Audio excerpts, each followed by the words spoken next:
Selamat datang kembali di Nihongo Bisa. Semoga video yang telah kami persiapkan dapat bermanfaat bagi teman-teman semuanya. Dan kami mohon supaya teman-teman jangan lupa untuk subscribe dan mengklik tombol lonceng yang ada di bawah, supaya teman-teman selalu mendapatkan pemberitahuan dari video-video terbaru kami nantinya. Terima kasih. Dalam video kali ini kita akan membahas mengenai partikel dalam bahasa Jepang atau disebut dengan joshi. Teman-teman, joshi atau partikel dalam bahasa Jepang ini adalah bagian paling terpenting saya rasa selain hiragana dan katakana untuk basic dalam mempelajari bahasa Jepang. Jika kita lihat dari arti kata joshi itu, yang kanji yang di sini berasal dari kanji tasukaru, artinya membantu. Sedangkan ini dengan kunyomi dibaca si atau dipakai juga dalam kanji kasi, yaitu lirik. Maka kalau ditelaah dari arti kata saja, ini diartikan sebagai pembantu lirik atau syair gitu. Maka joshi ini adalah dasar pembantu dalam pembuatan sebuah kalimat di dalam bahasa Jepang. Nah, ini bisa diartikan sebagai kata singkat dalam tata bahasa Jepang yang mengindikasikan hubungan antar kata dalam suatu kalimat. Ini berfungsi sebagai preposisi, berguna untuk menunjukkan waktu, arah, tempat, dan lain sebagainya. Dan saya pikir bukan hanya sebagai preposisi. Ini saya ambil dari sebuah link, dia mengatakan preposisi. Saya pikir bukan hanya sebuah preposisi. Ini juga berguna seperti sebuah modal mungkin yang dalam bahasa Inggris. Ya. Oke, langsung saja teman-teman, kita mulai dari partikel wa. Partikel wa, kalau teman-teman melihat di sini tulisannya H dalam hiragana, tetapi ketika dia berguna sebagai partikel ini dibaca wa. Wa di sini berarti ataupun mempunyai arti sebagai subjek atau pokok pembicaraan, digunakan sebagai penekanan dan penegasan, menunjukkan ekspresi bertentangan terhadap suatu hal. Di sini ada penjelasan bagaimana teman-teman ingin membuat kalimat dengan partikel wa. Pertama adalah subjek plus wa, terus dilanjutkan dengan kalimat. Ada yang kedua, a plus wa arimas plus ga plus b plus wa arimaseng. Atau yang ketiga, a plus b ga c plus d. Ini ada saya tulis oboete oku, tolong dihafal karena mungkin ini adalah kalimat yang sering digunakan sebagai subjek dalam partikel wa.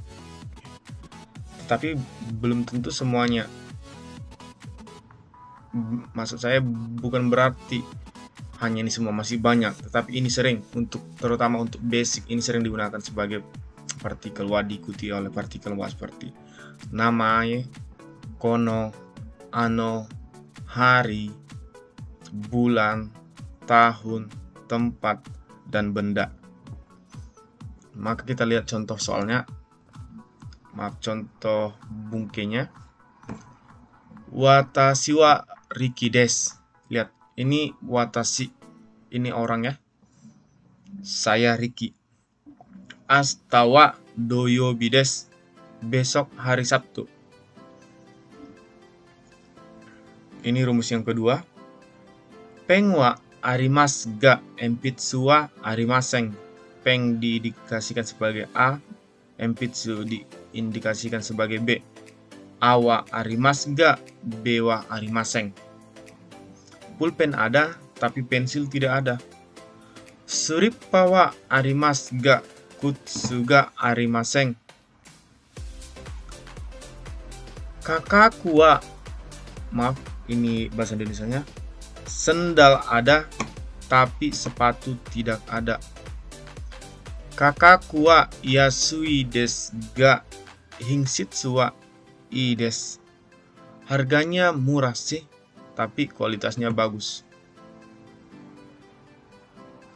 Berikutnya, Kyou wa ame desu ga ashita wa ame ja arimasen. Hari ini hujan, tetapi besok tidak hujan. Oke, partikel wa telah selesai. Partikel ga. Kadang teman-teman banyak, apalagi yang untuk pemula, antara partikel wa dan partikel ga itu sangat membingungkan. Mari kita lihat sedikit demi sedikit. Partikel ga digunakan pada kata kerja intransitif atau tidak membutuhkan objek. Nanti kita lihat bagaimana kalimat yang tidak membutuhkan objek. Menunjukkan keberadaan sesuatu, baik itu benda ataupun orang. Menyatakan hal yang telah terjadi. Penjelasannya, yang pertama, a, ga, bi. Yang kedua, aga imas atau imaseng, atau aga arimas atau arimaseng untuk benda, dan imas ini untuk orang ya. Ini yang sering digunakan untuk partikel ga, tetapi masih banyak. Tapi kalau teman-teman bisa menggunakan ini juga sudah baik saya rasa. Ada imas, imaseng, ada atau tidak ada untuk orang, arimas, arimaseng, ada atau tidak ada untuk benda, take bentuk lampau, tapi tidak semua bisa ya, tergantung konteks. Terkadang wa juga bisa gitu, yang take, tergantung konteks. Jumbi shimashita, dipersiapkan, wa arimashita, selesai, dekimashita, bisa. Ini yang sering digunakan. Kita lihat contoh soalnya. Kyou wa ame ga furimashita. Kyou wa ame ga furimashita. Ame a plus ga plus b. A plus ga plus b. Ame ga furimashita. Hari ini hujan turun. 1時間前にはバスが行きました。1時間前にはバスが行きました。A, ga, bi. 1 jam yang lalu busnya telah pergi. Ie ni wa, maaf, ie ni otosan ga imasu. Otosan orangnya, ga imasu.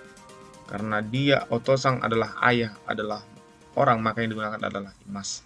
Ayah ada di rumah. Kita lihat yang ini. Ie ni kuruma ga arimasu.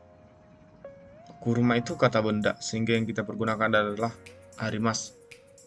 Ada mobil di rumah, atau di rumah ada mobil. Benkyou ga junbi shimashita. Pelajaran telah dipersiapkan. Nah, ga ini paling sering digunakan untuk menyatakan sesuatu hal yang telah dipersiapkan, telah dibuat sebelumnya atau telah selesai. Shukudai ga warimashita. Tugas rumah telah selesai. Yang paling sering menjadi masalah, ga dan wa itu sering ditukar-tukar. Memang agak sulit menjelaskan, tetapi jika teman-teman mengikuti pola ini, nanti lama-kelamaan akan terbiasa. Nah, untuk perbedaan antara partikel wa dan ga di sini saya tulis. Wa to ga no chigai desu. Perbedaan wa dan ga. Watashi wa riki desu. Watashi ga riki desu. Menurut teman-teman di dua kata ini ada yang salah? Tidak ada yang salah ya. Karena pemahamannya hanya bisa dimengerti berdasarkan situasi. Contoh, watashi wa riki desu. Riki ga daiji information desu. Yang bagian watashi wa riki, saya adalah Riki. Rikinya yang menjadi informasi terpenting. Sedangkan watashi ga riki desu, Watashi ga daiji information desu. Saya yang menjadi informasi terpenting, bukan Ricky. Sedangkan penggunaan wa, informasi yang terpenting ada di sini.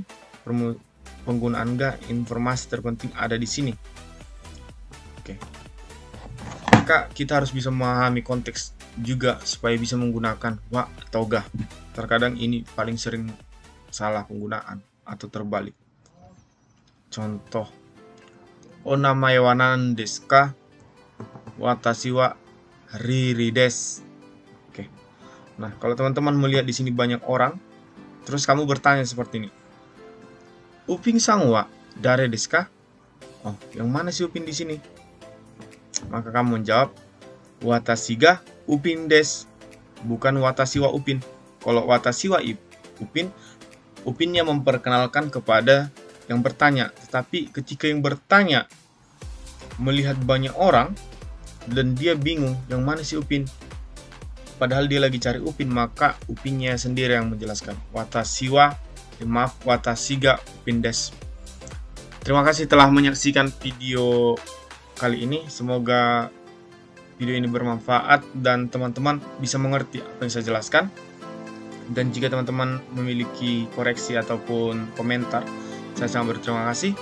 Tolong tulis di kolom komentar yang ada di bawah. Dan jangan lupa untuk subscribe dan share terlebihnya agar video ini akan semakin baiknya lagi ke depannya.